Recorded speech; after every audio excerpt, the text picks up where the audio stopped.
Over in Australia, there's a potentially deadly epidemic going on, and they've been rushing to roll out an experimental vaccine to try and stave off disaster. Not COVID, not monkeypox, no, something much worse. Koala chlamydia. Repeat the line, koala chlamydia. Researchers in Australia have been working on vaccinating hundreds of koalas in a desperate attempt to stop a chlamydia epidemic that has become so widespread that in some areas, up to 100% of these fluffy little hornbags have come down with a clap. We had to get to the bottom of this story, so our resident koala expert, Nick, packed a toothbrush, N95 mask, and water-based lube, and headed to Australia to speak with some of these afflicted critters. The first koala he spoke with was Shano, who said that while he doesn't mind a little prick every now and again, he did think twice given the government's recent mishandling of deforestation, wildfires, and COVID policy. Despite growing distrust in the government, hundreds eagerly waited in line outside koala clinics to get the shot. There were some protests though, but local news dismissed those as being mostly among white, non-college educated evangelical Christian koalas. Nick spoke with Samson, whose wife Delilah heads up the local Koala Crisis Pregnancy Centre, and they argued that forced vaccination was yet another example of government overreach, while also condemning the satanic use of aborted koalas during the development of the vaccine. This story really touched me, and so after Nick got back and was thoroughly hosed down, we did some more research. Apparently, koalas can spend up to 20 hours a day sleeping. For the other 4 hours of the day, they're gobbling on eucalyptus leaves, or they're gobbling on cock. Now, if you're a disgusting bigot, you might be tempted to ask why koalas can't stop having sex with anyone, anytime, anywhere. But it's important to do the work, like we did, and understand that this callous response doesn't account for the historical and systemic discrimination faced by the horny koala population. This makes it nearly impossible for koalas to find work, let alone afford safe sex options. This search for safety is made even harder by the fact that male koalas have forked penises, and Trojan has yet to come out with their dinnerware line to accommodate the koala's naughty needs. And given that searching for split condoms on Google doesn't really help, even if they wanted to, which they probably don't, koalas couldn't bag it up if they tried. No diggity indeed. And this tragic story somehow gets worse when we take COVID-19 into account, with Australia's lockdowns and social distancing mandates making the long journey to the nearest Walgreens basically impossible. We spoke with an advocacy group which organises in support of environmental justice and koala reproductive rights. They said that these iniquities were just the forked tip of the iceberg. Not only is chlamydia rampaging through the overly lustful koala community, their lifestyle choices are leading to an increase in unwanted pregnancies, and even koala AIDS. And so, as the eyes of the world turn to nature's cuddliest little skanks, and given that it is apparently racist to say that maybe they should just stop having public orgies, which would solve this problem immediately, it's clear that, yet again, vaccines may be the only hope for koalas who apparently just can't say no to going down. Under. I'm Ian Haworth, and this is Off Limits.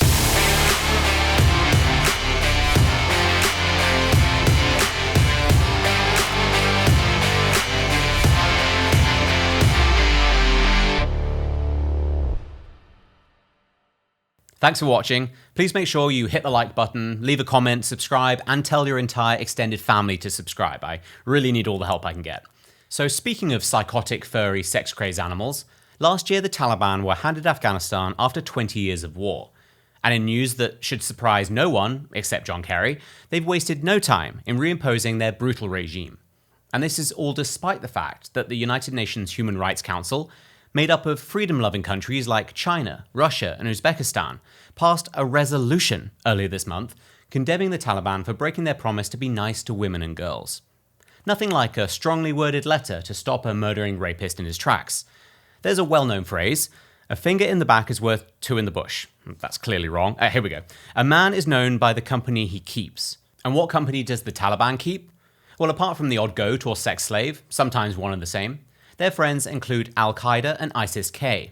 And according to leaked documents, there are others who are even worse. There's ISIS pre-K, who are waiting in the sandbox and are working towards their build-your-own-suicide vest badges for their summer trip to Disneyland.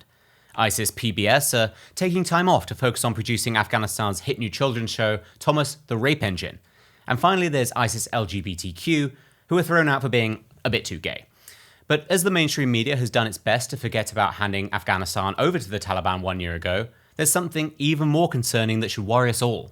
Not that the Taliban are a bunch of terrorists who harbour other terrorists, or that they engage in shocking acts of barbarism, or even that they force children into sex slavery.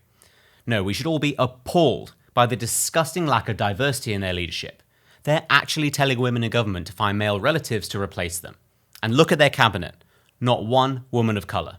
Disgusting. But too bad we left billions of dollars of equipment in Afghanistan, because the new news of the week is that we're now officially in a recession. We could have sold all that stuff on Facebook Marketplace. Do you know how much your Uncle Greg would have paid for a tank and some night vision goggles? A huge missed opportunity. Anyway, here's the news. Here we go. What a day. Breaking just moments ago. U.S. economy shrinking for the second straight quarter. That means a recession is well underway. There's the Commerce Department announcing GDP shrank by 0.9%. And, that is then the second consecutive quarter. Here's the bottom line. The Biden economy is shrinking as the Fed unleashes rapid-fire rate hikes to try and stave off the highest inflation we've seen in more than 40 years. First off, everyone needs to calm down. The last time we had a recession, countless Americans lost their jobs and their houses. This time, no one had a job or owned a house to begin with, so just add 6 more roommates to your 2-bedroom apartment, throw another wad of used stimulus checks on the fire for warmth, and you're good to go. Second, we don't need to worry. The Biden administration has a plan to avoid the political hit by scarfing down an ice cream, taking a quick trip to Delaware, sniffing a kid's head, and then changing the definition of a recession. I mean, it worked for marriage, womanhood, civil rights, and frankly, the English language. To mobilize true international effort to pressure. When Treasury Secretary and professional wrong person Janet Yellen was asked about the possibility of a recession, she said that we were not in a recession. Instead, we're just in a period of transition in which growth is slowing. Oh, okay then, we're not in a recession, we're just experiencing 2 consecutive quarters of negative growth. And as long as we're redefining things, Biden isn't a geriatric imbecile single-handedly dragging the country into the gutter. He's just President of the United States. George Orwell would be so proud. And in case you missed it, drug enthusiast, artist, and gas entrepreneur Hunter Biden is still in the news, calling First Lady and amazing doctor Jill Biden an entitled c**t, probably because she's the only wife of a family member that he hasn't slept with. At least yet. The baby formula crisis is still raging on, with supplies dropping so low that even Nancy Pelosi has been mobilized to get powdered milk out to the nation's infants. Jeffrey Epstein's sex trafficking co-conspirator Ghislaine Maxwell will be serving her 20-year sentence at a low-security prison in Florida. With rumors swirling that Netflix is considering filming a real-life Orange is the New Black show, Hillary Clinton rushed to fill the role of Ghislaine Maxwell's cellmate, Crazy Eyes. Gonna be really hard to film a show when all the cameras keep turning off. And finally, a retired pastor in England was put on the sex offenders register after he was caught wearing thigh-high stockings, f***ing a Henry Hoover vacuum cleaner. After the 74-year-old was caught by a churchgoer who was attending a talk about Asperger's syndrome, he apparently kept thrusting. Later, he told police he did it because he felt naughty. Tragically, the Henry Hoover fell into a deep depression shortly after the non-consensual act and unplugged himself just before the trial began. His family received no compensation and released a statement after the trial saying, quote, "This sucks."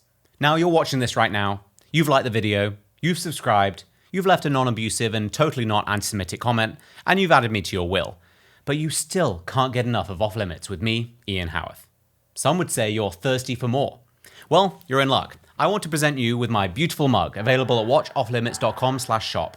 I mean, are you even legit if you don't have your own beverage vessel? Buy my stunning mug today, and it will almost certainly make your drink of choice taste even better. Unless you drink kombucha, because this product is not for commies. And speaking of commies, Alexandria Ocasio-Cortez is the worst.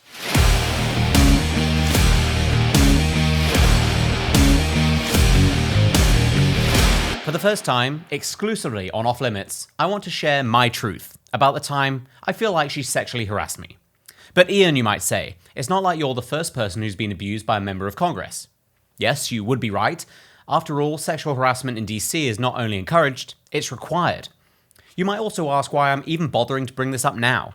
If there's one thing we learned from the #MeToo movement, it's that not all victims are created equal, and it's not like I'm saying I was assaulted by a Republican during an election year, so who even cares? Well, I care, because it's time to speak truth to power. And the fact is that Alexandria Ocasio-Cortez, not AOC, because acronyms, even if they're also your Twitter handle, are sexist, Alexandria Ocasio-Cortez is powerful. So here's what happened. On New Year's Eve in 2021, Ocasio-Cortez was going viral on social media. The pro-lockdown and pro-vaccine mandate congresswoman had fled New York, where COVID cases were exploding, and was photographed in Florida, not wearing a mask and enjoying a cocktail with her boyfriend.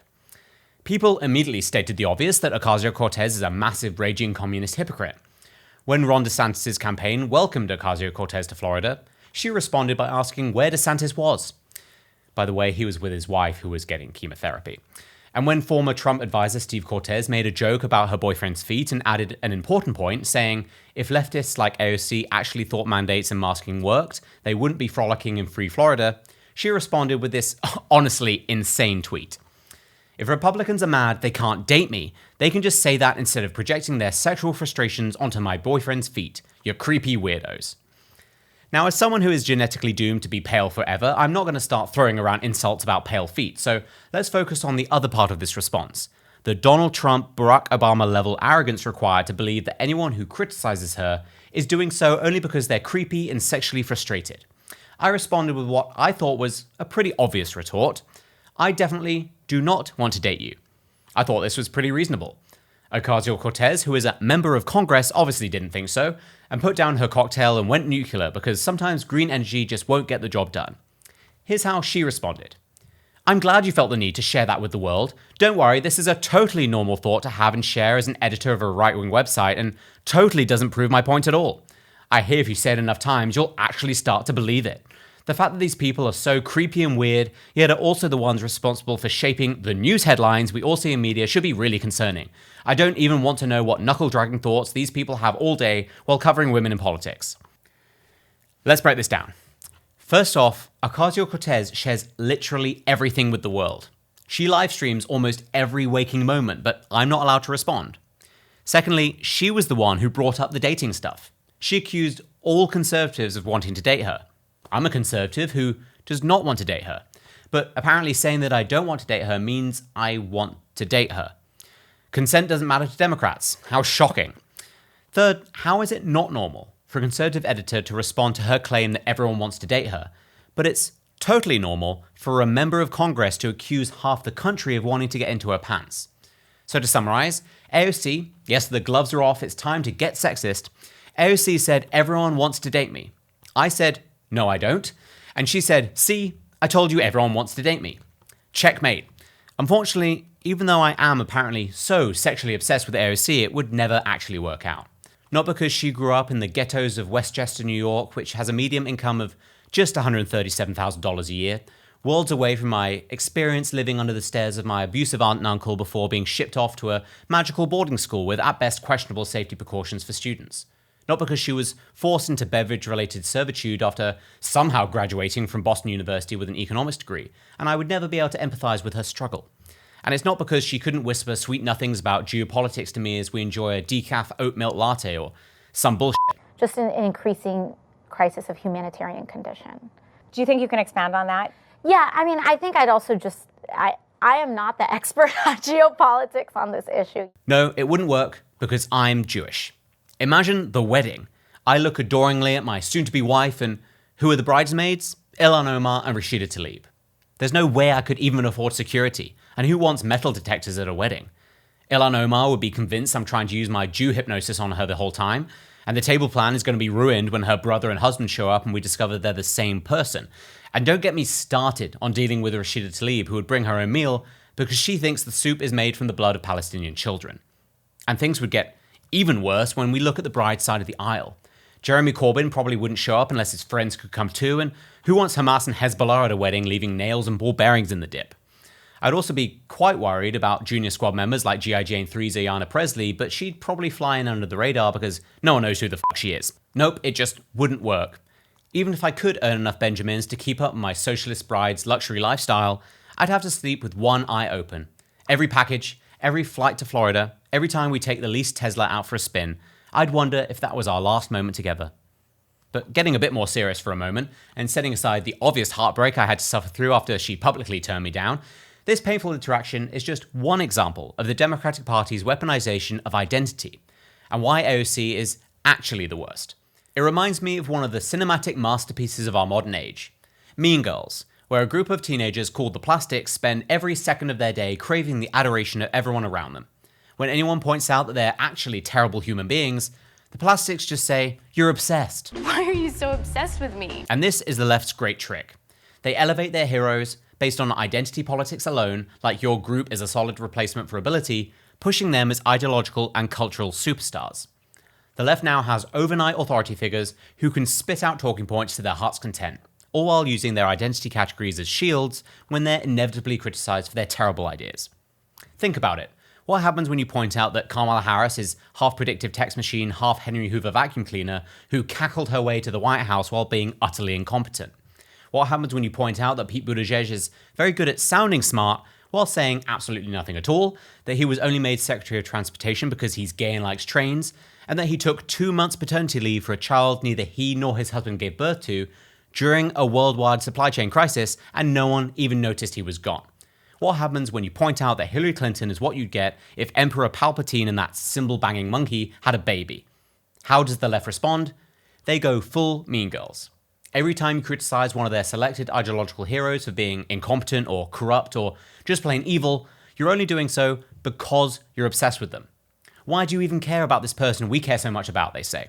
And AOC is the worst example of all. She is, without a doubt, the highest profile member of the Democratic Party, at least in terms of cultural influence. She has 13.2 million followers on Twitter.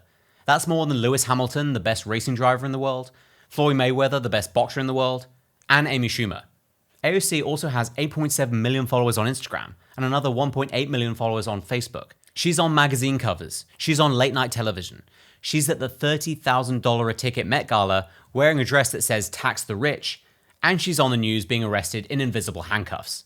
All while she repeatedly reminds us how little she knows about, well, anything really, except how to use her position in politics to grow her own notoriety online, and all while using this notoriety online to push terrible ideas, like the complete economic and physical lockdown of her own city, while she escapes to enjoy a drink in a free state.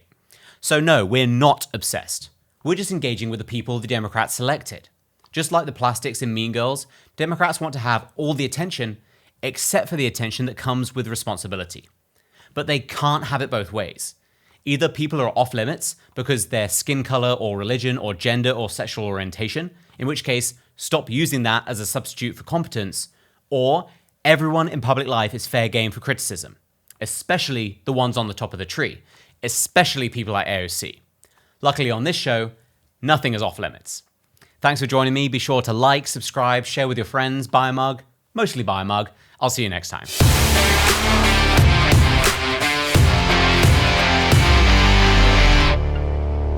Off Limits with Ian Haworth was created by Ian Haworth, produced by Austin Stevens, executive producer Ian Haworth, written by Ian Haworth, Austin Stevens, and Nick Sheehan.